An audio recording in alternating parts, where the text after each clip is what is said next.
ఏపీలో అధికారంలోకి వచ్చిన ఎన్డీఏ కూటమి ఇచ్చిన హామీల అమలు దిశగా అడుగులు వేస్తుంది. తాజాగా మరో ఎన్నికల హామీని అమలు చేసేందుకు సిద్ధమవుతున్నట్టు తెలుస్తోంది.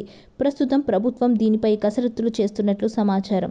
ఎన్నికల ప్రచారంలో భాగంగా చంద్రబాబు తాము అధికారంలోకి వస్తే ప్రతి కుటుంబానికి 25 లక్షల బీమా కల్పిస్తామని హామీ ఇచ్చారు. త్వరలోనే ఈ హామీ అమలు చేసేందుకు ప్రభుత్వం ప్రణాళికలు రచిస్తోంది. దీనిలో భాగంగానే వైద్య ఆరోగ్య శాఖ అధికారులతో సీఎం చంద్రబాబు సమీక్ష సమావేశం నిర్వహించారు. ఈ సమీక్ష సమావేశంలో బీమా సౌకర్యంతో వైద్య సేవలు అందించే విధంగా ప్రతిపాదనలు రూపొందించాలని సంబంధిత అధికారులకు సీఎం ఆదేశాలు జారీ చేశారు. అయితే కేంద్ర ప్రభుత్వం ఇప్పటికే ఆయుష్మాన్ భారత్ పేరుతో 5 లక్షల వరకు బీమా అందిస్తోంది. త్వరలోనే కేంద్ర ప్రభుత్వం కూడా దీన్ని 5 లక్షల నుంచి 10 లక్షల పరిమితికి పెంచనున్నది. కేంద్ర పరిమితితో కలుపుకొని రాష్ట్రంలో 25 లక్షల వరకు పరిమితి కల్పించాలని రాష్ట్ర ప్రభుత్వం భావిస్తున్నట్టు తెలుస్తోంది.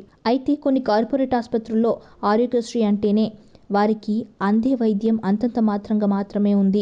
ప్రస్తుతం పెంచనున్న 25 లక్షల బీమాతో పాటుగా ఆసుపత్రిలో మెరుగైన వైద్యం అందేలా చర్యలు చేపట్టాలని ప్రజలు కోరుతున్నారు. ఇక దేశంలోనే మొట్టమొదటిసారిగా రాష్ట్రంలో ప్రతి కుటుంబానికి 25 లక్షలు ఆరోగ్య బీమా అందించడంతో పాటు ప్రతి పౌరుడికి డిజిటల్ హెల్త్ కార్డులు, అన్ని మండల కేంద్రాల్లో జన ఔషధి కేంద్రాల ఏర్పాటు, బీపీ, షుగర్ వంటి నాన్ కమ్యూనికేబుల్ వ్యాధులకు ఉచితంగా జనరిక్ మందుల పంపిణీ వంటి హామీలు కూడా వీలైనంత త్వరగా అమలు చేయాలని రాష్ట్ర ప్రభుత్వం భావిస్తున్నట్టు తెలుస్తుంది.